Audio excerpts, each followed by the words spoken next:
Guys, ito na po yung tutorial natin. Punta ka sa CapCut, open mo yung new project. Ayan. Tapos guys, mag-video ka nagtumalon tapos walang tao guys. Tapos i-new project mo na yan guys. I-add mo na yung dalawa, nakatalon at saka walang tao. Ayan guys, edit na natin yan ha. I-overlay lang natin yung nasa unahan. Tapos hanapin natin yung freeze.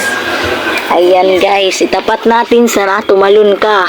Ayan, naka-white ha. Dapat hanapin natin ang freeze. Picture lang yan guys ha. Tapos i-delete natin yan sobra. Ayan, delete na yan guys. Tapos hanapin natin ang remove background. Pagkatapos sa remove background, punta ka dyan sa diamond. Itaas mo lang yan, kaapat din. Paliitin mo lang yan guys. Ayan, hanggang sa mawala na yan guys sa katapusan. Oh, ayan, ayan.